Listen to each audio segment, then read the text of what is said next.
हे दिशाओं के पालक, हे सोम, तुम इंद्र के लिए परिस्तुत होवो।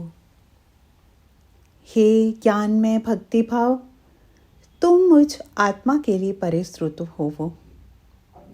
तुम कहाँ से परिस्तुत होते हो और तुम कैसे अभिषुद्ध होते हो, यह मैं जानता हूँ।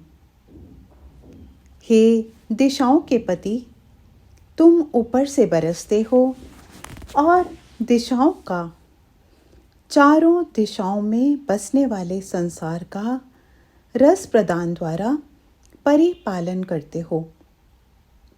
तुम मेरे अंदर की दिशाओं के चतुर्विध प्रेरणाओं के भी रक्षक हो, पर तुम ऊपर जिस स्थान विशेष से आते हो वह अर्जिक है, ऋजु भाव है, सरलता और समता का लोक है। जहाँ सरलता अकुटिलता नहीं है, वहाँ तुम्हारा प्रादुर्भाव नहीं हो सकता। सरल भाव तुम्हारी जन्मभूमि है। इस आर्जिक से आते हुए हे सिंचन करने वाले, तुम मेरी संपूर्ण अंतःस्थल को अपने रस से सिंचित कर देते हो। मेरे रोम रोम को अपने अमृत से नहला देते हो। इस प्रकार के हे सोम, तुम मुझ में आओ।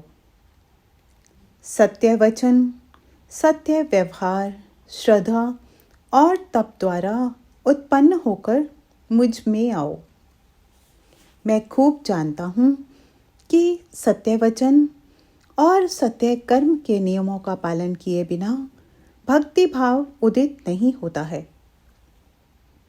श्रद्धापूर्वक कष्ट सहे बिना प्रेम का प्रसाद नहीं मिलता है। इन चारों साधनों को साधित कर लेने पर ज्ञान का निष्पादन होता है, भक्ति रस का प्रादुर्भाव होता है। इसलिए वचन और कर्म में सत्य का व्रत लेकर, अटल श्रद्धा को धारण करके और कठोर तपस्या करता हुआ ही मैं प्रार्थना कर रहा हूँ। हे सोम, तुम मुझ में आओ।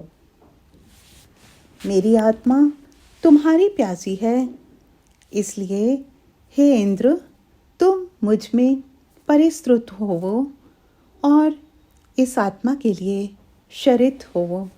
ओम।